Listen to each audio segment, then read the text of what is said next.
start discussion of our chapter on major arthritis. If after the time permits, I will discuss this major histocompatibility complex also. So this chapter, no need to say, it is all the way important. Whatever we consider, it is kept as a minor case also. And polyarthritis, even approach, if we know, it will help to diagnose lot of cases and sometimes to avoid the misdiagnosis of a lot of cases, right?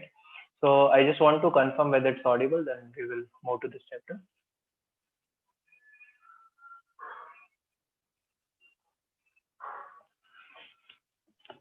Yes, sir. Okay, fine. Audible, So sir. yeah, yeah. So this is more of the epidemiology of the rheumatoid arthritis. It's a chronic inflammatory disease of unknown etiology, characterized by the most common form of chronic inflammatory arthritis. Okay, so most common inflammatory arthritis is the gout, but it is episodic. Most common chronic inflammatory polyarthritis is rheumatoid arthritis. This is again an MCQ for us. Okay, what is the most common episodic or the mono or oligoarthritis which is inflammatory is the gout, which is the most common chronic inflammatory polyarthritis is the RA.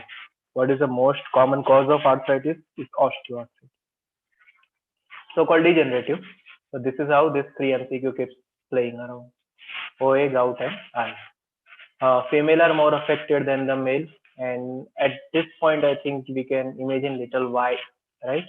That estrogen, more and more antibodies, the epigenetic changes, and all the X chromosome load and all. That's why female are more affected than the male. The age of presentation is mostly into 25 to 50 years, and then it plateaus till the 75 years, and then it declines. So the risk of RA as such in general population is 0.5 to 1%, 12 to 15% for monozygotic trees. That tells there can be lots of environmental factors, not just genetic factors, right? Otherwise, if it is pure genetic disorder, it would not have been just 12 to 15%, it would have been quite higher.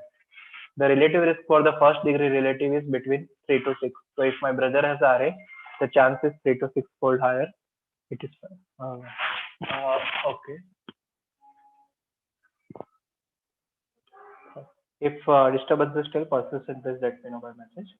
So the risk of RA, what we are talking, that it is 1% in general population and higher with the family history. The heritability is 65% overall, 50% for anti-CCP positive and 20% for anti-CCP negative.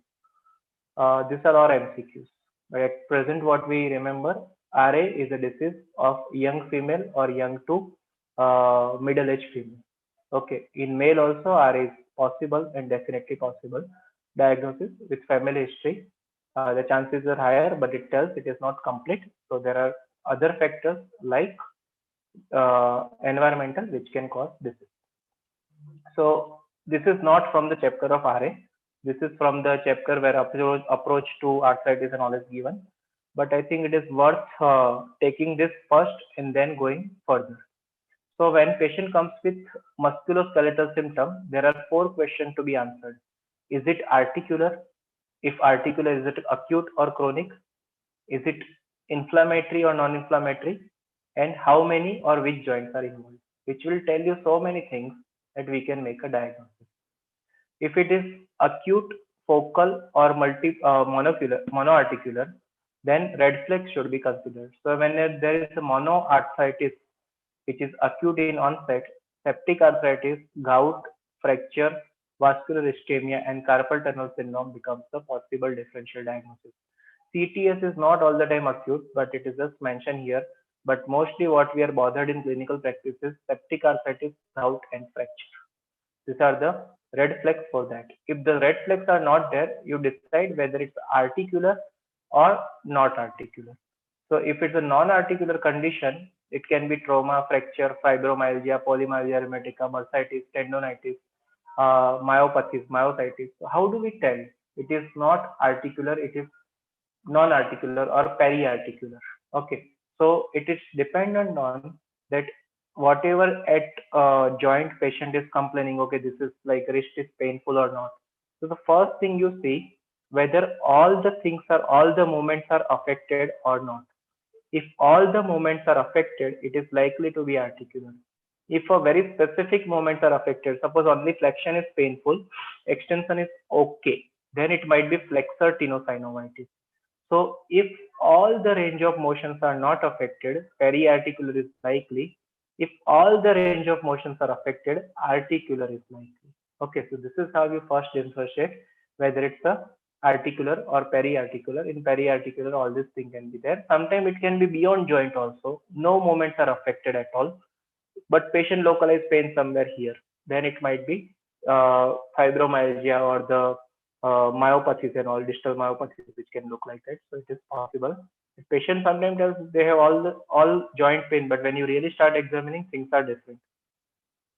If it's articular, we have to consider it is more than 6 weeks or not. If it is yes, it is chronic. If it is no, then you have to consider acute arthritis, septic arthritis, gout, pseudo gout, and all as a possible diagnosis. If it is more than 6 weeks, you have to see whether inflammation is present or not, or the arthritis is inflammatory or not. If it is inflammatory, how do we check? Tell that patient has prolonged morning stiffness, soft tissue swelling is there, systemic symptom like fever, fatigue, tiredness, decreased appetite is there, and CRP or ASR is elevated. If these things are present, it is mostly the inflammatory arthritis. Okay, so if inflammatory arthritis is present, this is the continuation here. Then how many joints are involved? More than three, it's a polyarthritis. 1 to 3, it's oligoarthritis. The differential for the chronic inflammatory oligoarthritis are TB, fungal, psoriatic, reactive, and polyarticular GIA. If it is more than three, it's a polyarticular. You have to see whether they are symmetrical or not. If they are symmetrical, mostly it is rheumatoid arthritis. If PIP, MCP is involved and DIP is paired, if it is not in that pattern exactly, and it can be due to SLE, scleroderma, or the other connective tissue disorder related polyarthritis. If it is not symmetrical, asymmetrical arthritis can be seen in psoriatic arthritis, reactive arthritis, and enteropathic arthritis. Okay, so these are the differential diagnosis for the asymmetrical arthritis. This is just a clue to get something is there or not. If it's a non-inflammatory arthritis, mostly it is osteoarthritis. If DIP, first carpometacarpal joint, hip or knee is involved, it's the osteoarthritis. If this involvement is not there, we can consider osteonecrosis, Charcot, or the hemochromatosis. So these are not rules. It just tells you this is how you approach. So in summary, whenever you get musculoskeletal manifestation or the arthritis like picture, first ask the question, is it arthritis or not? Okay. So that is the first thing to consider. If it is not arthritis, it's a periarthritis or the muscle problem or the fibromyalgia or something else. If it is arthritis, you ask whether is there any red flags are there or not. First rule out the red flags, then you start working up for the next. Whether it's acute or chronic, if it's acute, these are the differential. If it's chronic, ask the question, it's inflammatory or non-inflammatory. If it's inflammatory, see for the number of joint and then go further that whether they are symmetrical or asymmetrical. If symmetrical, the pattern of joint, and it gives you the diagnosis. There are no rules. This is just a thing which tells you how you make a diagnosis. We see so many reactive arthritis who has diarrhea or UTI, and after 10 days, 15 days or something, they come with right knee swelling on the left ankle swelling and that kind of thing. So I won't wait for the 6 weeks to tell it's a chronic, so it's a reactive. It's reactive. It tells the history, right? So there are no rules, but when patient has this kind of thing, it just helps us to make the differential little easy. So now we will come to the proper part of rheumatoid arthritis. So whenever we get a patient who has symmetrical polyarthritis, predominantly involving MCP or PIP or the MTP of the fit and all, it is likely we are dealing with rheumatoid arthritis. Specifically, there is associated morning stiffness and all, then it is likely to be RA. Okay. Now, why this RA happens? In lupus, we saw there were 4 phases. That initially there was a predisposition, then antibody formation, then clinical manifestation, and then damage. Lupus is systemic autoimmune disease, same as the RA is. But here, the predilection is predominantly for the joint So we tell it arthritis. Okay, so it's a rheumatoid arthritis for that reason. So here the things are same. The first phase is susceptibility to RA. When there is a genetic risk factor, which is susceptibility gene can be HLA-DR1 or epigenetic modification. There is a non-genetic risk factor like smoking, microbiota, female sex, Western diet, and ethnic factor. There is no detectable autoimmunity, but they are likely or they are susceptible to develop RA. That is a no symptom, no sign, no antibody, nothing. That is the initial phase is susceptibility to RA. Now the next phase starts is the preclinical RA. When there is an initiation of autoimmunity, means there is a anti-CCP antibody, RF antibody, loss of immunotolerance at the mucosal site. There is a asymptomatic autoimmunity like increased level of cytokine, chemokine, CRP in circulation, or maybe you can see anti-CCP and RF and all positivity. But patient does not have any symptom of arthralgia, arthritis or anything. It's a preclinical RA. Then the next point, they start developing some symptom, not exactly, but some arthralgia or at least one or two joint involvement and all. And mostly they go to the pharmacy and they take this over-the-counter analgesics and things are okay at that point. That is called early symptomatic autoimmunity. Then they develop proper morning stiffness, arthralgia and all, but still they cannot be classified as per that 2010 ACR Euler criteria or 1987 rheumatoid arthritis criteria. So when they cannot be classified, we keep them as undifferentiated arthritis, and then they become a classifiable established arthritis. Now this is very important to understand. This is the progression from susceptibility to preclinical, which is totally asymptomatic phase. Then symptomatic phase is three parts: early symptomatic and undifferentiated, which is under the umbrella of early RA, and then you get established RA. So sometimes if you can detect patient at this point, do we have some therapy that patient do not progress to this? There are a lot of trial going on, still no clear cut answer. But there is definite evidence that if the patient modify the lifestyle, the delay is possible. Okay, so that is the point. The smoking is there, then regular healthy lifestyle is there, which all can help to have the delay in progression of early symptomatic autoimmunity to the classifiable RA. So, but more the delay, better the quality of life for some time at least, right? So that is what the total things goes, and this you can see it's a healthy joint. Here it is some infiltration. Here the infiltration is there. Here infiltration plus damage is starting. Okay, so this is the stages how the rheumatoid arthritis develops, or this is the pathogenesis of rheumatoid arthritis as it was for lupus. In lupus, we saw one table from or one image from Harrison, which has described beautifully what are the genes responsible and all, and what are the pathways related and all. That is all possible here. So this is what from Harrison again. Don't go here. It is too complicated, right? But this is okay. In European ancestry, the risk factor are HLA-DR1 with 04, then all number can be there. PTPN22 is in European. This is very commonly asked as MCQ. PTPN22 is in European and PADI4 is in Asian. These two I have faced the MCQ in NEET as well as in the PGI entrance. So this is something. PTPN22 is in European while PADI4 is in the Asian people. So STAT4, TNF-IP3, TRAP-CTLA4. Does that sound similar in lupus? Yes, because at the end they are T cell, B cell related pathways. There are certain things unique like PTPN22 is also there in lupus, also there in the Wegener's, also there in the RA. So it is almost everywhere. Here also in autoimmune diseases to tell.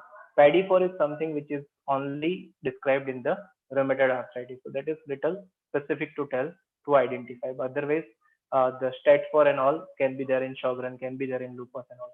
But these are the possible genetic risk factor for development of rheumatoid arthritis. These are the European. This is like no need to remember exact what where, except you remember PTPN22 and PADI4 for MCQ, and some HLAs are associated. So this is the genetic predisposition, which covers around 60% of the risk with the susceptibility genes, specifically in HLA-DR1, while the non-genetic risk is around 40%, which are this factor like smoking, microbiota, female, Western diet, and ethnic factor.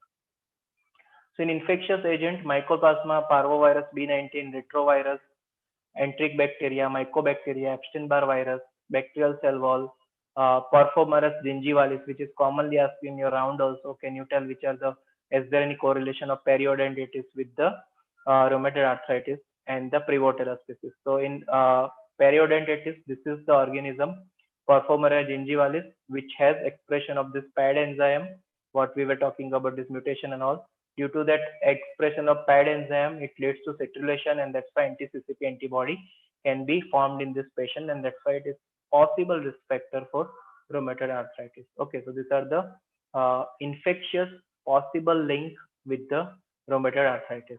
Now, this is what something very important to understand, that we discussed lupus, and we were telling, okay, there will be genetic susceptibility, there will be environmental factor, then there will be antibody formation and all things.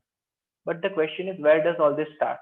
Where does the autoimmune diseases start most commonly? Okay, now remember simple thing, that genetic is there when we are born. Environmental comes when we live in the world. This environment modifies the gene that is called epigenetic, that decides your transcriptomic, which decides your susceptibility to develop a disease, right? So at what point in life we get exposed to our environment, or at what surface of our body get exposed to the environment? Skin, yes, definitely, but skin has a very thick stratum corneum and all, which does not allow this antigen and all things very easily. You compare your skin to mucosa, it is not that, mucosa is not that thick, and there are a lot of things which goes, right? All the air pollutants, everything is there, which is through the nasal and then the respiratory mucosa. All the stuff in the world what we eat is through the oral mucosa. So these are the mucosal exposure where environment actually can modify the gene, and the disease susceptibility can be there. So with this understanding, we should understand that diseases of autoimmunity are more likely to start at the mucosal level. Okay, so with risk and susceptibility factor, there will be in the mucosa of mouth, lung, and gut, there will be citrullination and generation of neoepitope, which will lead of translation of, or the conversion of peptidyl arginine into peptidyl citrulline, that will lead to cell activation. And this cell activation, now see, the thing is, as such, this citrullinated process are not something which easily get exposed.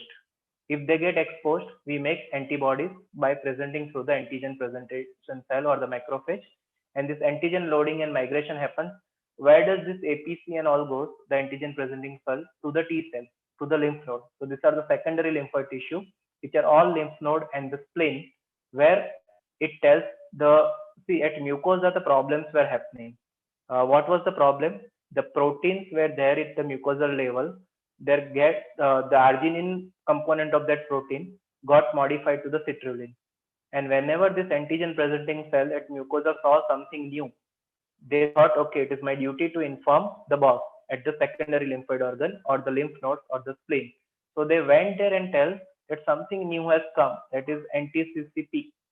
So that the T cell and B cell start making antibody against that, and that's why we get anti-CCP and rheumatoid factor. Okay, so the antigen of interest was a peptidyl citrulline, right? In lupus, it was histone, it was dsDNA, it was nucleosome, it was Smith. So depending on what autoantigen is getting created, the disease phenotype will be determined, right? So that's why this anti-CCP and all things are generated. Now remember one fact, that this is all is being generated, patient is asymptomatic. Maybe right now it is being generated in my body or your body, we do not know. If we have susceptibility, if our lifestyle would have been very bad, it is bad. So we might be generating some kind of autoantibody. Specifically, if you are genetically susceptible, the chances are quite high. Okay, so the risk and susceptibility which cause all this part and which creates all this autoantibody.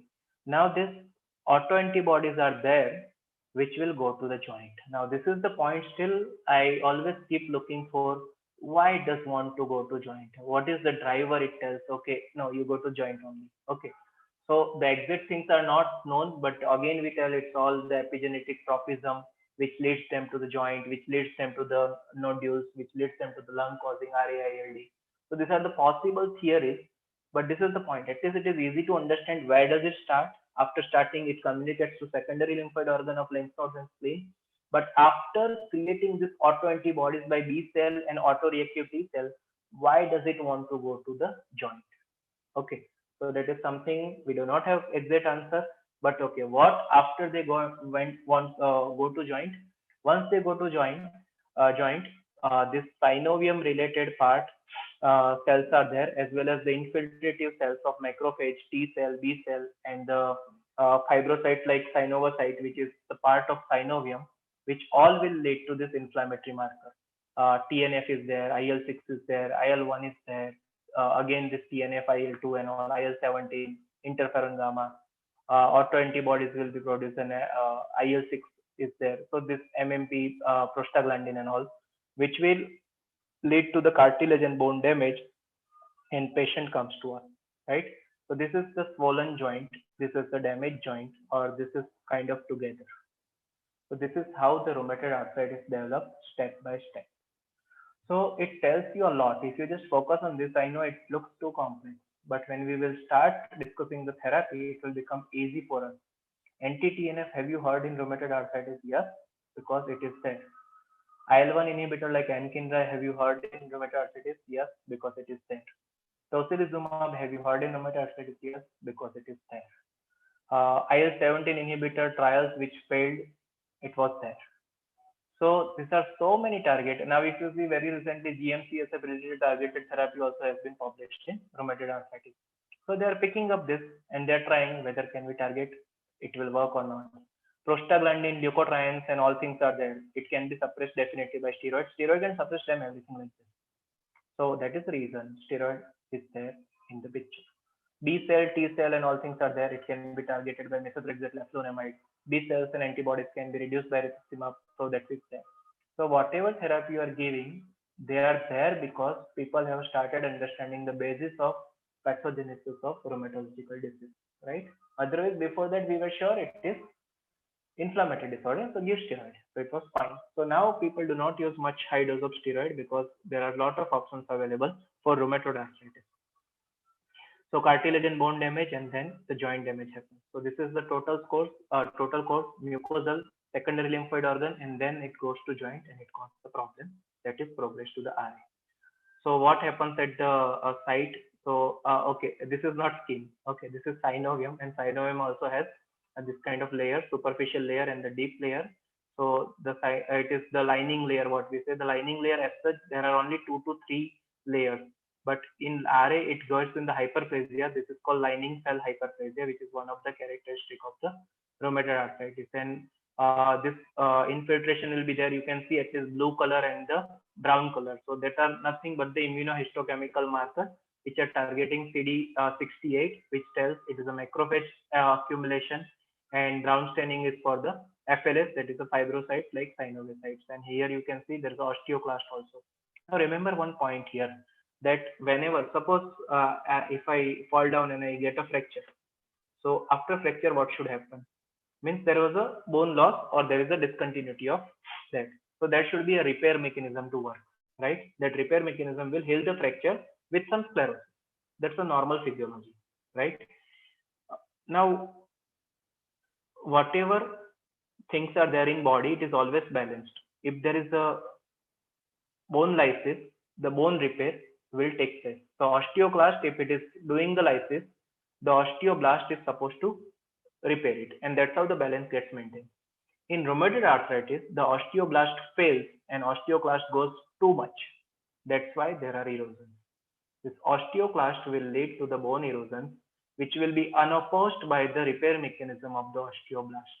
So it is a predominantly single-handed act of osteoclast which leads to erosions in rheumatoid arthritis. Okay. Now, if you think of spondyloarthritis, or if you have seen some cases of spondyloarthritis where there is a bone formation also, sometimes you think of syndesmophyte also. So that's a normal thing. There was erosion, body is trying to repair it, but body does not know how to repair it. That's why it is osteophyte and syndesmophyte damage. Okay. If you read like not SPA, which is little complicated, let's talk about osteoarthritis. If you see the osteoarthritis changes, there will be erosion also, and there will be osteophyte also. Osteophyte is new bone formation. Erosion is the bone destruction. It's all in a proper balance but mismanaged way. In RA, that balance is not maintained. That is always osteoclast, osteoclast, osteoclast. It's all erosion. So in your X-ray of inflammatory polyarthritis, along with the erosion, if you see bone proliferation, it is not RA. Okay, RA cannot have bone proliferation.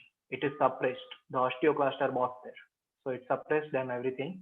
That's why there is no erosion. So that was the point of telling or showing this diagram. At synovium, there is lot of thing going on by cell infiltration, which will be giving lot of molecules of the cytokines. There are infiltration, which is not just monocyte and macrophage. Along with that, synovial cells are also playing role. And along with that, there is a accumulation of osteoclast also, which is leading to the bone erosion, right? So initially, when you see the RA patient, their X-ray do not have erosion, but their joint swelling is there. That joint swelling is the initial phase here, where there is infiltration. But once, if you do not take care of this point, the patient will develop this at the further level, where cartilage destruction will happen and bone destruction will happen with the osteoclast. And once the destruction happens, you can't reverse it. That's why there is a treat to target or early treatment of rheumatoid arthritis, or concept of window period of rheumatoid arthritis. Okay, so till now we have understood that this is the disease of young to middle-aged female, and in this disease, the steps are initial susceptibility to autoantibody generation, to the early RA, and to the established RA. And these are the sequences from where to where it progresses: mucosa, secondary lymphoid organ, the main synovium, and then the damage. So these are the phases, and these are the so-called cytokine involved there, and this is how it looks at the end. But how does it look clinically? And always clinical manifestations of RA are asked. We divide it whether it is articular and extra-articular, right? So articular manifestation is all about joint, and spine is very less likely to involved, except the cervical spine involvement can be there. That also upper cervical spine, which can be involved in rheumatoid arthritis. So soft synovial joint swelling, which is a key clinical feature of RA, typically accompanied by the morning stiffness and tenderness on examination. The distribution we know: the metacarpophalangeal joint, proximal interphalangeal joint of hand and feet, wrist, ankle, elbow, shoulder, knee, and hip. Means almost all joints sparing the DIP, and involvement of the C1 and C2 joint of the spine. So these are the joint involved in dirt. Although MTP joint involvement in the feet is early feature of disease, chronic inflammation of the ankle and mid-tarsal joint usually comes later and may lead to the pes planovalgus. So flat feet is a known deformity of patient with rheumatoid arthritis at the later stage, which is due to the involvement of the ankle as well as the mid-tarsal joint or the mid-foot joint. Okay, MTP is in the early part. The extra-articular manifestation can be neuroocular, like cervical myelopathy, because of that it's a secondary involvement. Entrapment neuropathy, like which we see as a carpal tunnel syndrome. Zika symptom like dry eye, episcleritis, and scleritis. Cutaneous manifestation can be rheumatoid nodule, which is so-called the most common extra-articular manifestation in rheumatoid arthritis. As such, if you see multiple books, the most common described is the Sjogren syndrome. But as Sjogren syndrome or the Zika is the secondary association, the rheumatoid nodule becomes the most common. But if your MCQ answer contains all four, then you should answer Zika. If Zika is not there or the Sjogren is not there, you should answer rheumatoid nodule. Hematological abnormality can be anemia, Felty syndrome, or the large granulocyte leukemia, diffuse large B-cell lymphoma, which is not that common but can be there. Cardiac manifestation can be pericarditis, which is most common, and the mitral regurgitation can be there. Endocrine hypogonadism can develop. Skeletal osteoporosis. Remember, it is not just glucocorticoids which cause osteoporosis. RA itself can cause osteoporosis because osteoclast is too much active. Renal manifestation can be membranous nephropathy or amyloidosis. RA also can have renal involvement. GIT, they can have mesenteric ischemia and the lung involvement. With the pleuritis effusion, ILD, which is UIP more than NSIP, and Kaplan syndrome, which was the Cole-Walker's pneumoconiosis, right? So ILD, this is the only CTD where UIP is more common than NSIP pattern.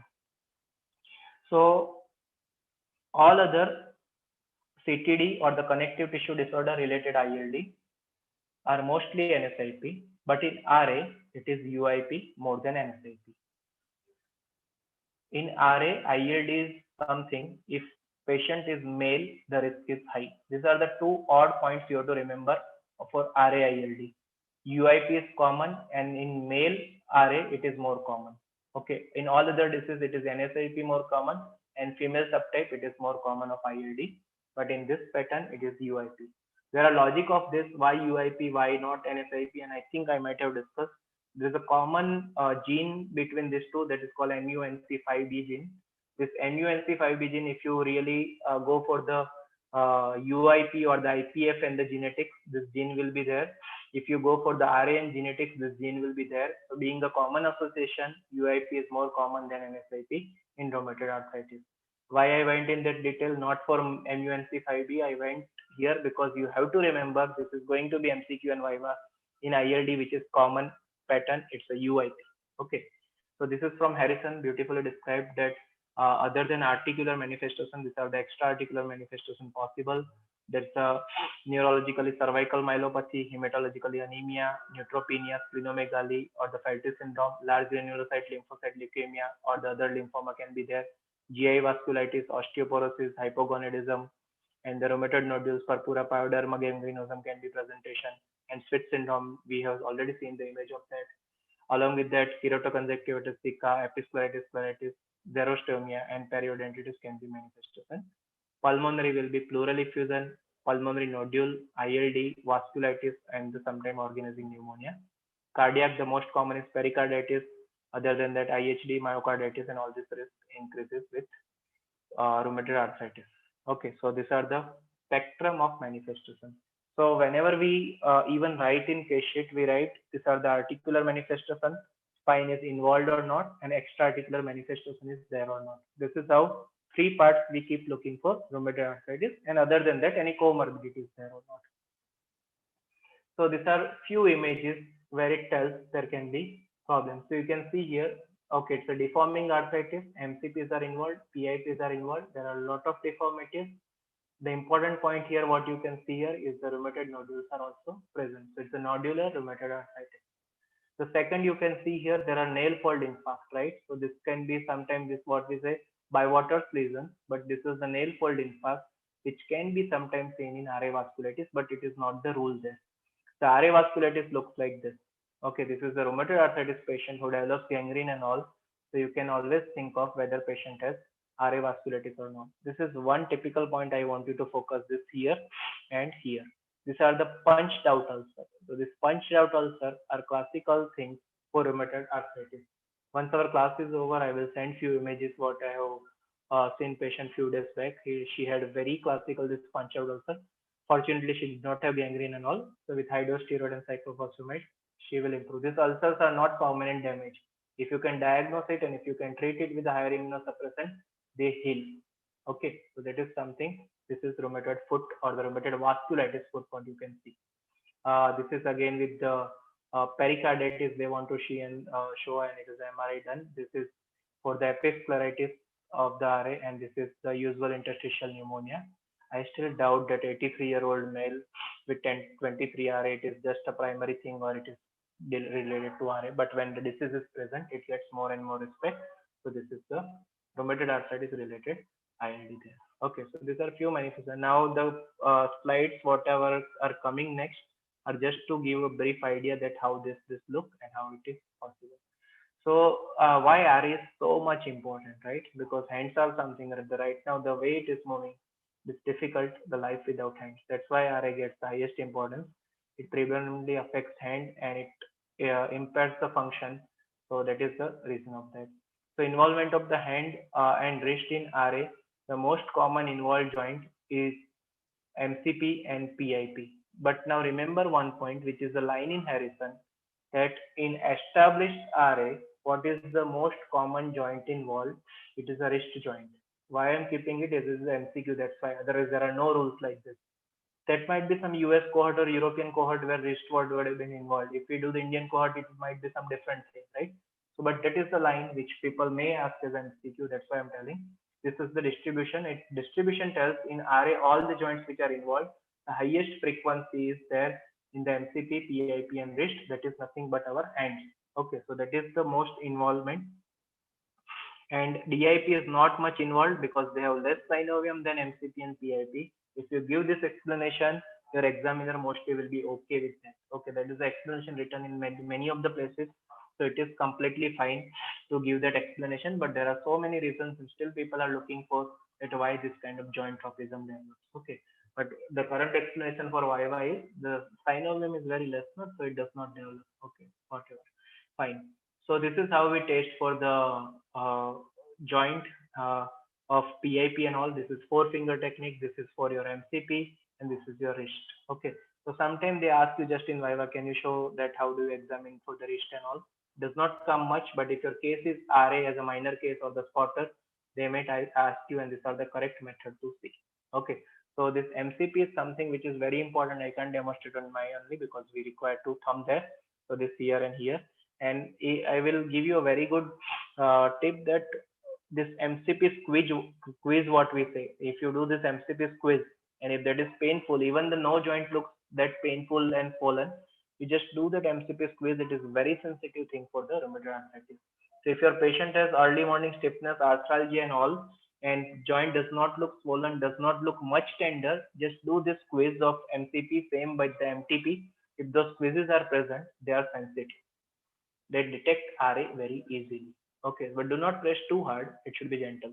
On gentle, if it is painful, it is likely that you might be picking up RA very fast. So again, you can see this is a hand of a little early RA, not much deformed, but swollen joints are there, and these things you can see easily. MCP is involved and PIP is involved. DIP looks completely fine.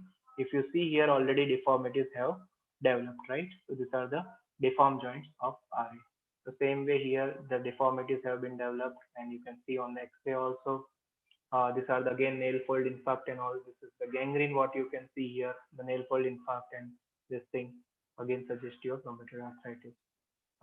This is again the proliferation there. Some nodules are there at the extensor aspect, and again here the nodules are there even at the elbow and at the rib also you can see. So these are the nodulosis which are there. This is a Sweat syndrome we were talking that it can have manifestations. So this is just to give a spectrum that why hand examination is so important in case of rheumatoid arthritis, right? So this is Sweat syndrome. This is what we saw classic with the image what I sent, and this is from NEJM there. But even this kind of presentation, it is not ruled that it should be in palmar surface only. Okay, so it can be on face, neck, trunk, and even the hand and extremities like this. So deformities in within 2 years of disease, it is 10 to 15% of the patient develops. Over time, around 33% patient develops deformity, and the consequence of deformity is permanent and irreversible cause of loss of function. Okay, so the ultimate goal of treating rheumatoid arthritis is to catch them early and don't allow them to develop deformities. And you can only do that when your patient stays in remission with your treatment. Some pain is there, 5, 6 joints are active, 3 joints are active, but when you came, there were 28 joints. But with my treatment, it is now only 5 joints. Still, your treatment is not good. You have to get them in remission. You have to get them in low disease activity. That is called trick to target, because the ultimate thing is to prevent deformity. And why this deformity develops? Why this thing goes like this, like that? So either the bone is getting destructed or the surrounding tendon is getting destructed. That can be the two mechanisms. So enzyme and mechanical degradation of cartilage, stretching and weakening of the periarticular ligament and their attachment, and disruption of the supporting structure to the joint. Okay, so that's how the things can get deformed with this patient. So deformities, this is the only slide I will discuss. The next slides are just what we have sent as the daily points. They are more for information, but this is asked as a Viva questions. Tell the deformities of rheumatoid arthritis. So it's either in finger or thumb or MCP and wrist, you divide it. Finger can be swan neck deformity, button ear deformity, trigger finger, which is due to the flexor or the A1 pulley rupture, tendon rupture, extensor tendon rupture can be there, and rarely opera glass hand. We will see in the next slide. Thumb also there can be button ear deformity or the buttonhole deformity, hyperextension, swan neck, Kyer's thumb, or the swan neck without adduction, destruction with subluxation, and an MCP and wrist. There is a zigzag deformity, piano key styloid, carpal tunnel syndrome, and dorsal swelling of the wrist. So out of this, the most common things which is asked as the MCQ, is the piano key styloid is due to ulnar collateral ligament rupture, UCL rupture. Okay, this is the most commonly asked as MCQ. Otherwise, this is your Viva thing. Okay, so this is a swan neck deformity. You can see there is a hyperextension at PIP and flexion at the DIP, right? So that is something which causes the swan neck deformity, hyperextension at PIP and hyperextension at PIP and flexion at the DIP. The opposite, what we say, is the buttonhole, the buttonhole deformity, which is flexion at the PIP and extension at the DIP. The trigger finger is due to this nodules or the ligament problem there, which comes to the pulley, and when we try to straight, this will get stuck and it won't be able to get straight without pressure. Okay, so that is called trigger finger for the patient. Tendon rupture, the extensor tendon, if it's ruptured, it won't go up. Okay, so that is a tendon rupture for that. This is the opera glass sign. So here what happens is the bone or the joint which is supported by these bones which gets lysed. Now the bones under this are getting lysed, but the skin will be same, right? Skin does not get lysed. So it becomes like this. So that's why it looks like the opera glass hand deformity, which is arthritis mutilans. Not very classic of RA, can be seen with RA, more common with psoriatic arthritis. Thumb deformity, the Buttoners-like deformity, hyperextension, swan neck deformity, or the gamekeeper's thumb or the swan neck without adduction and first can be seen. Zigzag deformity, the more important point is the radial deviation at the wrist and ulnar deviation at the metacarpophalangeal joint. So this will go in like wrist will go in the radial deviation, and to compensate that, this goes into the ulnar deviation. That's why it's a zigzag. Okay, so the first point, most of the time the RA deformity starts for this zigzag is at the wrist. When wrist axis is not maintained because of its radial deviation, the MCP tries to correct it and it goes into the ulnar deviation. So wrist at the radial and MCP at the ulnar is zigzag deformity. Okay, so that is the radial deviation at the wrist and ulnar deviation of the MCP joint. Piano key styloid, you can actually, if your RA patient comes, you can just play piano here because their UCL is ruptured. It's a piano key styloid, and it is the most common MCQ out of all deformity. Ulnar collateral ligament is ruptured. Carpal tunnel syndrome can be seen, and the dorsal swelling of the wrist, what you can see here. This is also tenosynovitis associated with the RA. In classification criteria, okay, so after having brief epidemiology, pathogenesis, and how the RA evolves and all clinical manifestation which are articular, extra-articular, and little more focus on the hand and RA and deformities of RA, we will go to the things what we were waiting, the classification criteria of RA. I think by this point you must have understood I hate criteria, right? So the classification criteria is again very important for MCQ, but not for too much of practice. So they say in 1987 they published this 7 things, out of 7, 4 or more are present. It is rheumatoid arthritis. So this 7 things were morning stiffness, arthritis of 3 or more joint area, arthritis of hand, symmetrical arthritis, rheumatoid nodule, serum rheumatoid factor, and radiographic change. This was 1987. That time anti-CCP was not known, so it is not there. Okay. Now again, you remember one point, the radiographic changes are the worst thing which was there in this criteria. Means patient should have erosion like things. If erosions have already developed, what is the point of reversing it much? You have to be very aggressive. So this criteria will detect only established RA. It won't detect early RA. So people were smart. They realized this. These criteria are very good, very sensitive, and kind of specific because it gives us diagnosis of RA for sure. But it does not make any difference in my management of patients. So then people became smart and they developed this ACR EULAR 2010 criteria, where it was not even required to have a time restriction of 6 weeks or something. So they divided accordingly what joints are involved, what is the serology, what is the acute phase reactant, and what is the duration. And then they scored it. If it is the more than, you always start this criteria if you are really going to write in exam also, if you want to remember easily. What is RA? RA is the disease of small joint which is polyarticular. So if there are more than 10 joints involved with at least one small joint, the score gets 5. If it's just 4 to 10 small joints, score is 3. 1 to 3 small joints, which can be MCP, PIP, thumb, IP, MTP, and wrist. Remember, wrist is a small joint when it comes to RA classification criteria. Okay, they ask this. That's why we are telling that wrist is a small joint. DIP is not involved, even though if it is involved, it does not come into criteria. So 1 to 3 small joint, 2 criteria, 2 to 10 large joint, 1 criteria. Okay. So if I have bilateral knee, bilateral ankle, right hip and right shoulder involved, the chance of RA or the score is just 1. Okay. So that is important that large joint is not a predominant thing in the RA, or large joint is not there without presence of small joint. It can be there, but small joints are almost must. If only one large joint, monoarthritis, we don't think of RA first. Serology, RF and CCP both are negative, 0 score. Low positive RF and low positive CCP, it is less than 3 times of the lab limit, it is 2 score. If it is more than that, it's a 3 score. CRP, ESR, both are normal, 0. If any of them is abnormal, score is 1. Duration less than 6 weeks, 0. More than 6 weeks, 1. If all this score total goes more than 6, it can be classified as a RA. Okay, it can be classified as a RA, not diagnosis. Diagnosis you have established with your clinical sense. So there it was 4 out of 7. Here it's a 6 score.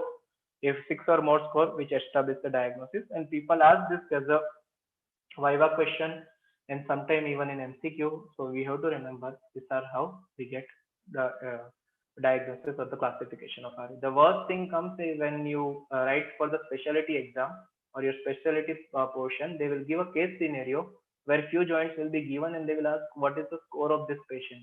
It's a complete bullshit, but we have to deal it. It is available on your computer all the time, on mobile all the time. Why I want to remember this? Because we want to get the DA. So these are the criteria of R. Okay. So now coming to a few short notes which comes. One is the rheumatoid factor, which comes fully as a short note, and sometimes they ask what is rheumatoid factor and all.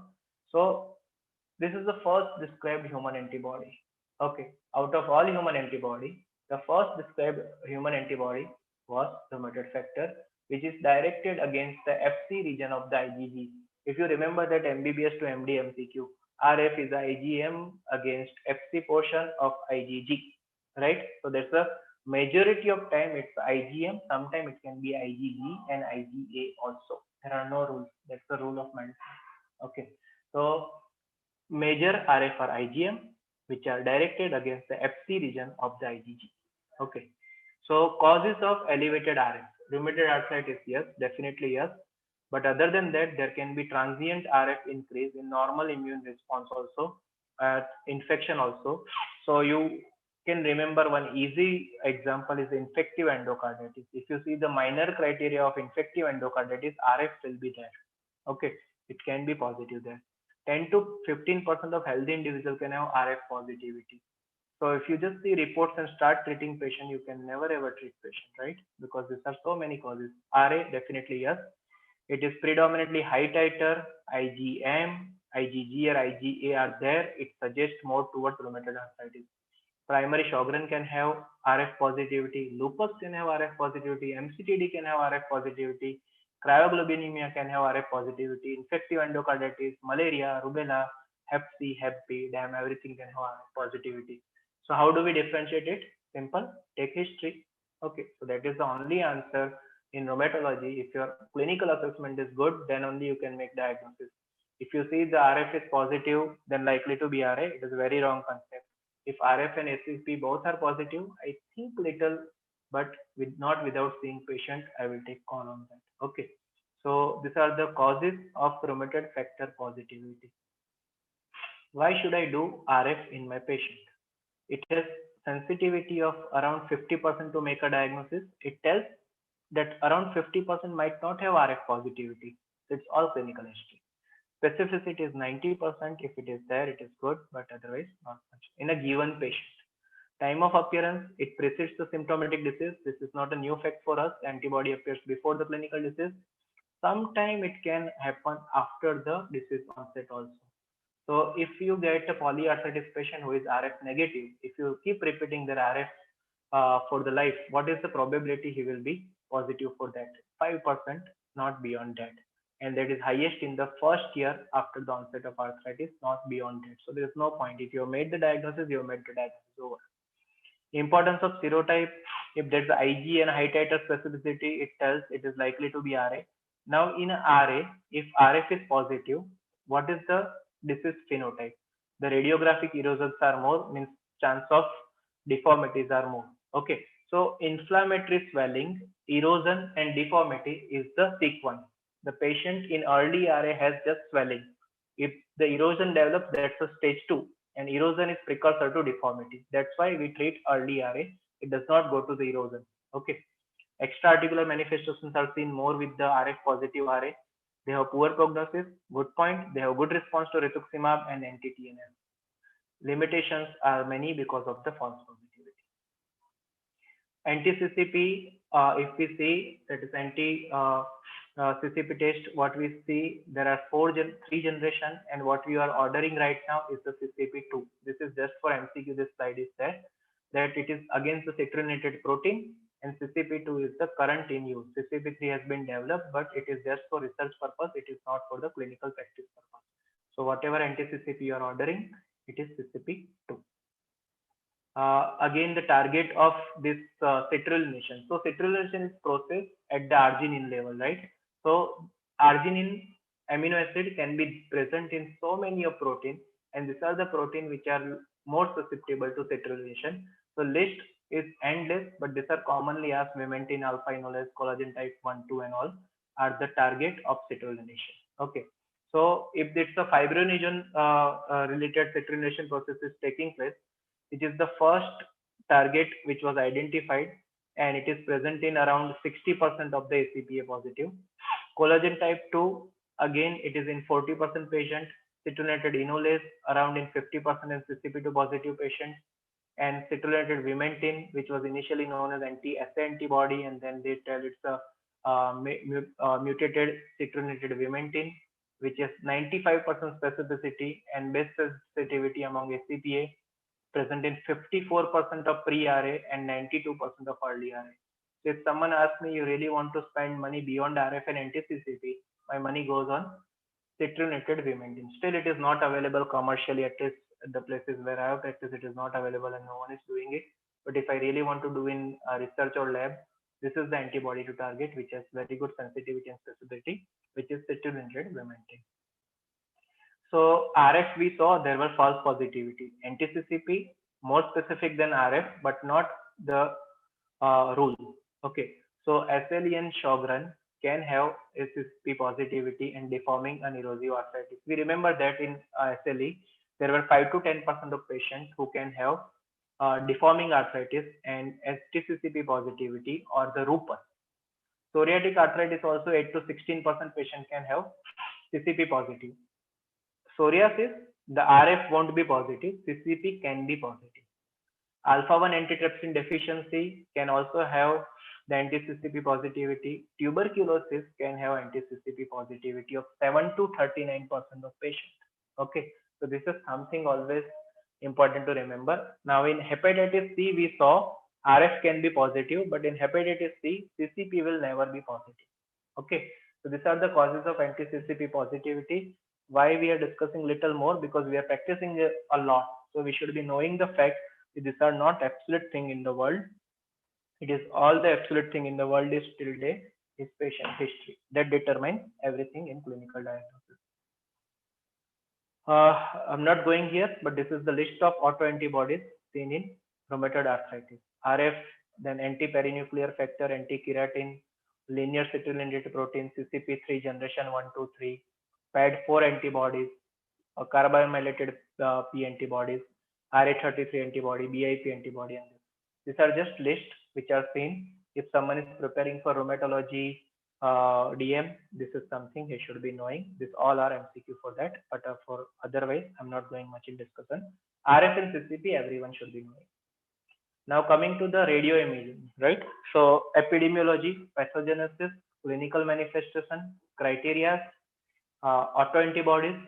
Now we go for the radio imaging. So most common we order is the X-ray of the hand. So you can see here the MCP joint space has been narrowed and this space looks little swollen. So it's a joint space narrowing in soft tissue swelling. This is also again very commonly asked MCQ. What is the most or the earliest change seen in rheumatoid arthritis X-ray of the hand. It is the soft tissue swelling, which is supposed to be answer for everything. If soft tissue swelling is not there, sometimes it is written as a joint space narrowing as a second answer, or if not there, juxta-articular osteopenia, which will be seeing there. But remember these two things for sure. The soft tissue swelling and juxta-articular osteopenia are early changes, while the joint space narrowing and erosions are little late. As the slide goes, you will realize more. Okay, so this is the erosion what we can see. It's early aggressive erosion. This is the discontinuity you compare to here. This is also there is a subtle discontinuity. It requires just more and more seeing, and then you will be able to make it's erosion or not. We also get confused so many times. This is not easy for me to tell it's erosion. This is easy, everyone can tell. Okay, because we are not radiologists, we just see RA patients little more. These are the sites of erosion what you can get. These are the areas to look for. So whenever you get the next patient, you can have this kind of thing and compare the X-ray. Okay, these are the areas I should be looking for erosion, and then you will get a proper diagnosis. And it's a Naugard view or the ball catcher view, which helps you to make erosions look better in the X-ray. So this is what we say juxta-articular osteoporosis or osteopenia. You see here, this is the joint. Surrounding this joint is osteopenia. Otherwise, this part is fine. This is diffuse osteopenia, where not juxta-articular, even the diaphyseal part of the bone is also involved. So this is diffuse osteoporosis. This is the normal carpal space. This is called carpal crowding.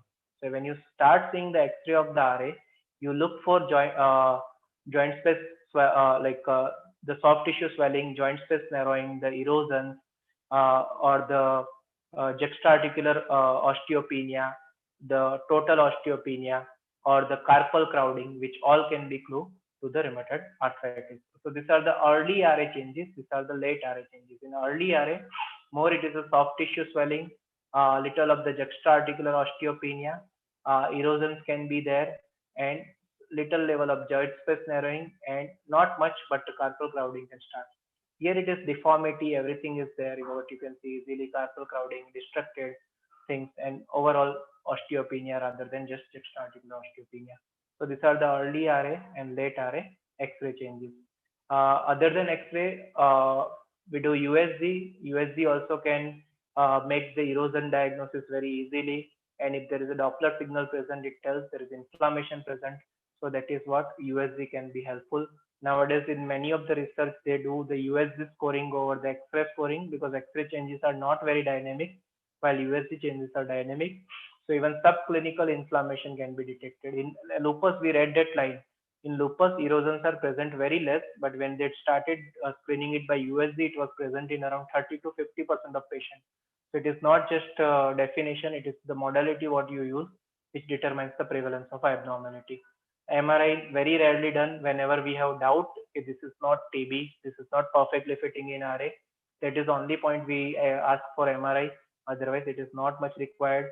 MRI inflammation will be there, so T2 will be enhancing, or the star will be enhancing. What you can see here, erosion can be seen in T1. Here it is not shown, but erosion is a structural defect which can be seen with T1, while inflammation is the fluid accumulation which can be seen with T2 or the star.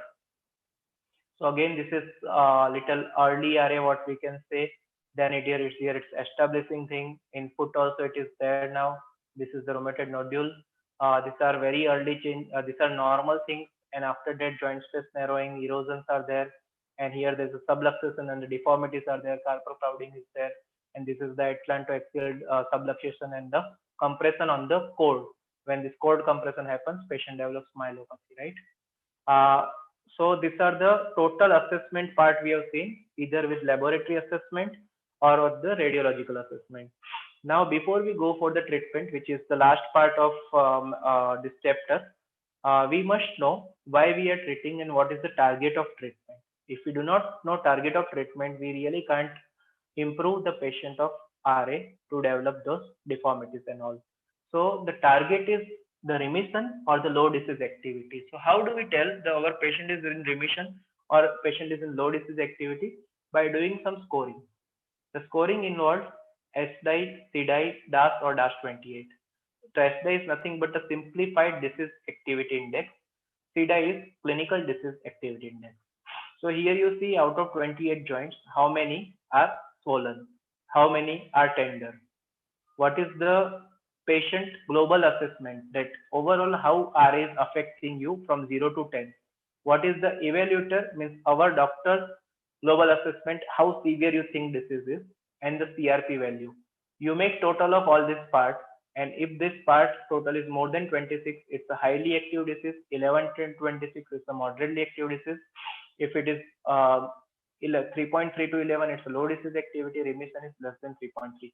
This is the magic number. Remember it. The RA remission is defined as a SDI score of 3.3 or less because it is given in Harrison. The other scores are CDI.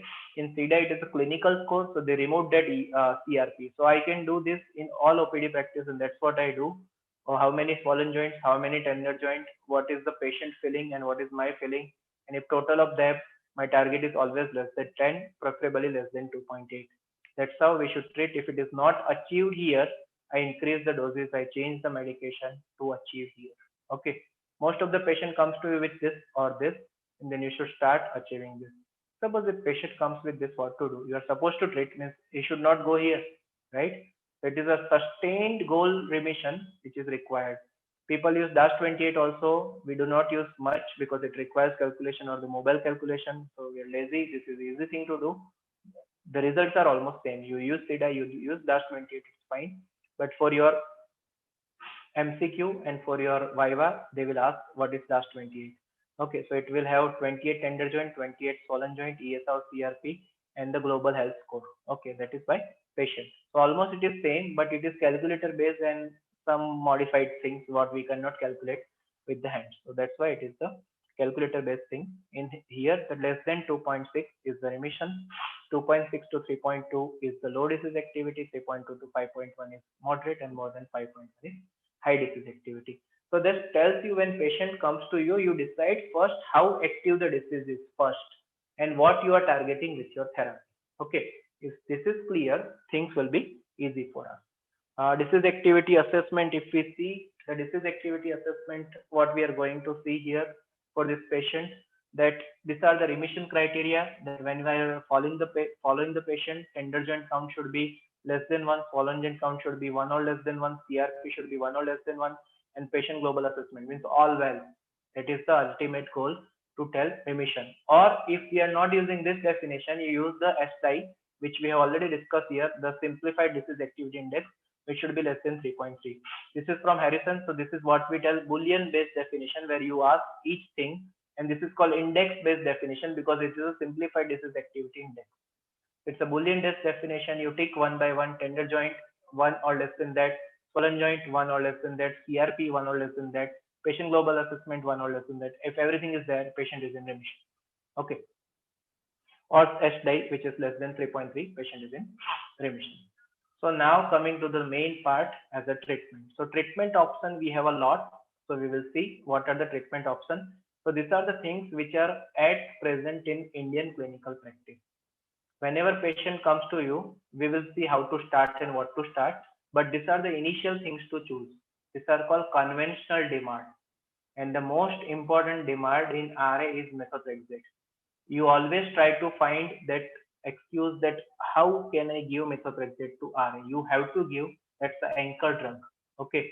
So patient denies or he reads on Google that there might be cancer or this is the drug used for cancer and all, ignore them everything. Methotrexate is the anchor drug of rheumatoid arthritis treatment. It's like what we said, the metformin is for diabetes, methotrexate is for rheumatoid arthritis. Okay. Hydroxychloroquine is something which is the adjuvant therapy, not the therapy or not as a monotherapy.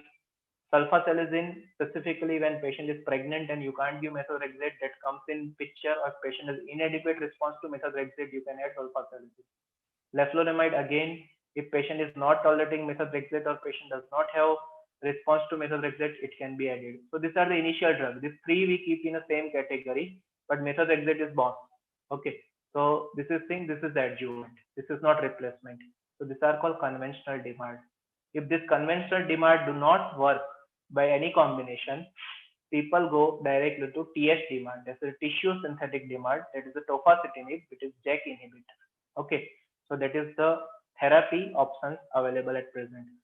Tofacitinib has recently come in the market as a cheaper price, so that's why it is being used too commonly. Otherwise, it was not much. The therapy cost therapy was around 11 to 15,000 per month. So people were not using much, but now it is becoming just 2,000. The same concept of the patent has gone, so people are making it left and right. These are the biological therapy of rheumatoid arthritis. It is a TNF alpha inhibitor, infliximab, etanercept, adalimumab, golimumab, and certolizumab.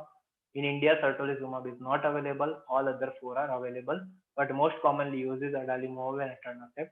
Golimumab is good thing, but it is little expensive, so people are not using it. Okay, certolizumab is not available in India. Abatacept was available in India, but now not available, so we are not using it. Anakinra is not that great drug. It's IL-1 inhibitor. Abatacept is CTLA-4 inhibitor. Anakinra is IL-1 inhibitor. Not good for RA that much, so people do not use it. Rituximab very commonly used, and you notice that point when RF is positive, it is likely to be more responsive. Okay, so rituximab is used. Tocilizumab is IL-6 inhibitor, again a good drug for rheumatoid arthritis. But these are all second line drugs when your conventional DMARDs are not working. They are not the first drug to start with, except few conditions that we won't go in detail, but these are mostly not the drugs to start with. So the biologics, these are the target. Now, don't want to confuse much, but this was the process of RA, right? The genetic and environmental susceptibility, antigen presentation to T cell, then Th1 and Th17, and with Th1, this all the production of RFCCP and all by the B cell, and along with that, this IL-17, GM-CSF, TNF alpha, IL-1, IL-6, and all. So whatever we were discussing in the previous thing, rituximab is working here, anti-TNF is working here, anakinra is working here, tocilizumab is working here.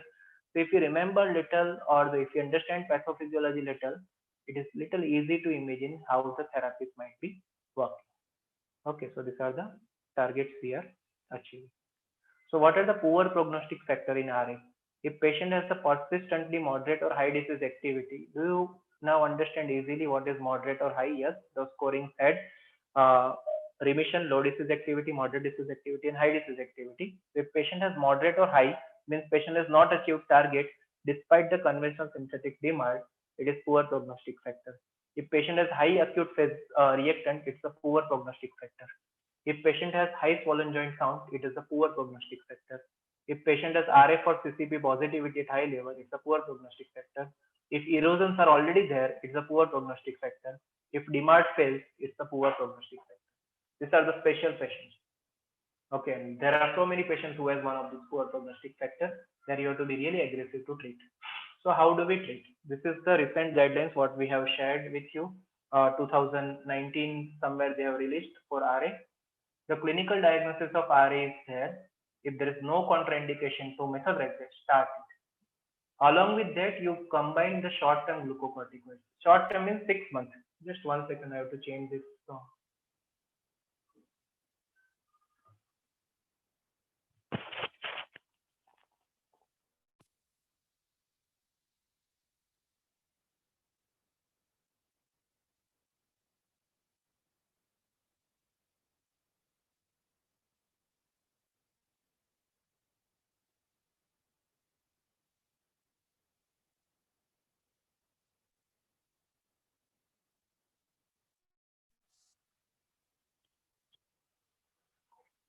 Yeah, so we were talking the moment we have made the diagnosis of RA.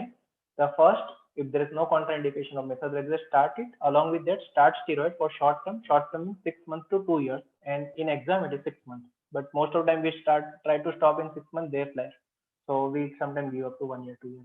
Okay. So what is the glucocorticoid dose to be given? Not beyond 7.5 mg. 5 or 7.5 mg, that is a low dose steroid. For RA, you do not require high dose steroid when it is articular manifestation. For extra articular, you might have to go high, but otherwise, if there is a contraindication to methotrexate, then you can start with leflunomide or sulfasalazine. What to choose? Anything is fine. If allergy is there, then leflunomide. Okay, so both are almost equally efficacious. So methotrexate is the boss. You start it. You start with low dose glucocorticoid steroid. HCQ, they are not commenting much, but I start HCQ for the reason it is one good preventive therapy to the dyslipidemia and the diabetes in the future. So for that reason I start. Otherwise, as an adjuvant, it is not compulsory to start. You can just keep them on prednisolone and methotrexate as per this. Now assess at the 3 month and whether the target is achieved or not. Okay, so if there is some improvement at 3 months, continue the therapy. But if the targets are not achieved by the 6 months, what are the targets? Low disease activity or the remission. Okay, so that is your SDI score or the Boolean based definition. If that is match, then continue the methotrexate and steroid. These are the lucky patients. If you start 100 patients, 30% will respond like this. For rest 60 to 70%, you have to change something and see. So whether methotrexate did not respond, then it's a phase 2. Those poor prognostic factors are present or not.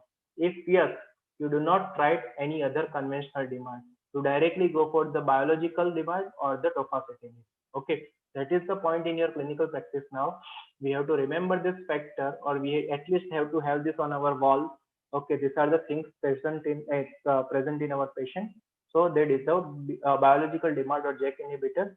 If these are absent, we can add one conventional demand. Suppose patient was on methotrexate, now I will give methotrexate plus leflunomide or methotrexate plus sulfasalazine.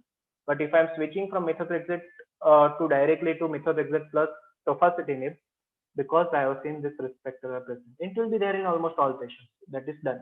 Okay.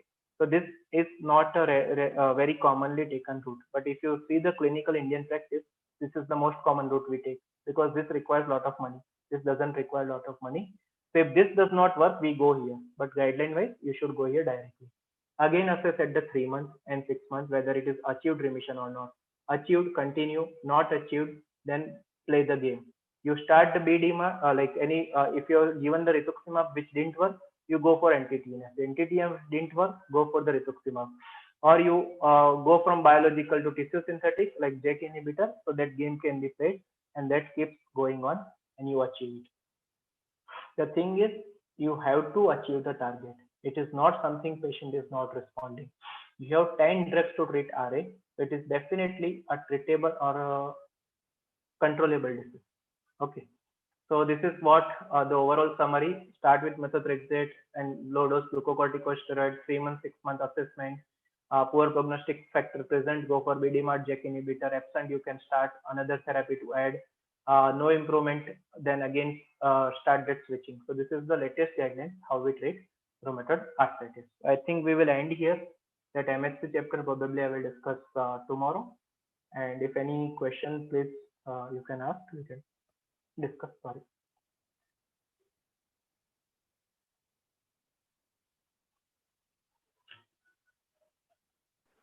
Hello, sir. Yes, sir. Sir, this may be a silly question, but I wanted some clarification. Sir, in SLE, antibodies will be directed against that anti-nuclear components, dsDNA and other nuclear components. How will the antibody is a protein component? How will it enter the cell to destroy the nuclear components? Okay, fine. See, your question is the how antibodies are pathogenic, means how antibodies are causing destruction or the lupus. How will it enter the cell to destroy that cell? Means cell is antibodies generally will not enter the cell, no, sir. Extracellular. Yeah. Correct. Very good question. Okay, so it is not silly at all. we do not try that answer. It's a good question. Yes. See, the thing is, what we have to think is this antibodies in circulation, right? So antibody, if you can imagine the structure, it is like kind of a Y, right? So in Y, the lower portion or that portion below is the Fc. That is the Fc portion of antibody, and the 2, which is antigen binding site, we say FAB. Okay. Now this Fc portion, the Fc portion can bind to the cell through the Fc receptor, which is Fc gamma receptor. Now antibody is not supposed to enter in the cell to do any destruction. Once antibody binds to receptor, there will be the cellular signaling inside. Means what we say cytosolic signaling. This all the assembly of JAK and all whatever we say the cytosol signals that will take place, and that will form transcription factors. This transcription factor will go to the nucleus and will do all the changes, and the cell will be either pro-inflammatory or pro-apoptotic or will die. So this is indirect way there. It binds to the cell and it acts. Okay. That is the mechanism. It's actually a very good question. When you have a lot of antibodies And if the complements are also available with that, then antibody complement complex will get deposited and will cause this pathology. So the what lupus band you saw, na, Yes, sir. Yes. it's all depositions there, all depositions. Okay. Okay. Okay. Sir, So one more. You told that MCQ point regarding that most common joint involved is MCP yeah, bar PIP, or in diagnosed rheumatoid arthritis it is wrist. yeah. So I will say in a case presenting is RA, the most common Yes. joint is MCP and PIP. But in established RA, it is wrist. It is just one line in Harrison. Total during my DM, I have not read this thing. Okay. So this Yes. is, I think, the Okay. previous edition, 2018 edition. If you see, the Harrison accompanies one book, right? The MCQs was from Harrison, something like that. Yes, So sir. in that book, this question is there. So that is the reason I remember it very distinctly. That wrist is the established RA most common involved joint. Otherwise, there are no rules like this. But MCQ comes, you may follow because people look in that and they solve the MCQ. Now I have two questions on message. First is very interesting question. What is palindromic RA? Okay. So the palindromic is the sequence. I think it is easy to imagine. Starts in one sequence and then it returns in the same sequence. Okay. So the palindromic RA, it can be, or I won't say it's a palindromic RA, I will say it's a palindromic rheumatism. Okay. It may go to RA, may not go to RA. So what happens is the palindrome starts in one joint, then the next joint, then the next joint in an additive pattern.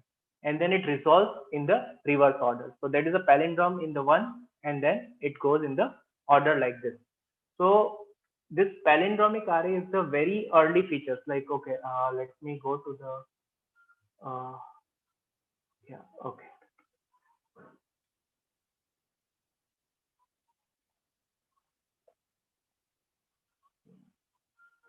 Oh man, that's too much.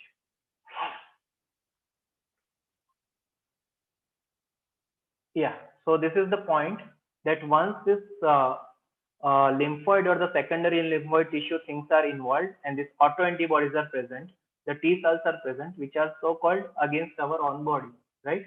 Now they do not know exactly where to go and how to go and how much is allowed to go. So that's why some joints get involved, then it gets resolved because our body fighting or the regulatory mechanism are acting on that, and somehow we get the resolution of this episode. Again, it tries to attack. Again, the things get resolved. But at one point, they attack and they establish. So palindromic rheumatism progressing to rheumatoid arthritis. In certain things which is not RA but non-RA related autoimmunity, this episode keeps happening like this as a palindromic rheumatism, and after some time it resolves. Now there are theories. It is something called auto-inflammatory syndrome. So if you have a patient with palindromic rheumatism pattern but do not have RF-CCP positivity, then it might be auto-inflammatory syndrome, and the treatment of choice becomes colchicine.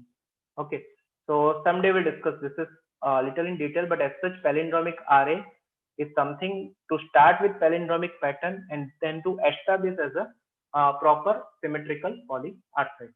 I hope it is clear.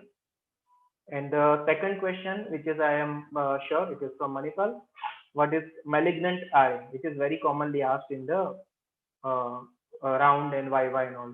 So malignant RA as such is the entity which has been given to the presentation of rheumatoid vasculitis and all, where patient has severe manifestation in the form of the image what we saw.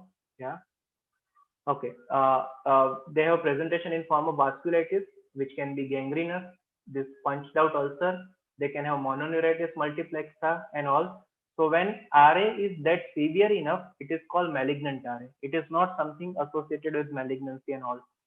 Similar kind of picture you can see in Feltis syndrome also. If you just Google image the Feltis syndrome, the similar kind of things will come. This is the rheumatoid vasculitis, which can have digital tip ulcer, the gangrene, this punched out ulcer, and mononeuritis multiplex and all. This is called malignant RA. See, the RA involves medium to small size of vessel in its vasculitis. So sometimes it can involve coronary vessels also because they are medium sized vessels. So it can be kind of a coronary vasculitis also. This all is a malignant RA. This question was like very familiar to for us. They ask very repeatedly. This is malignant RA.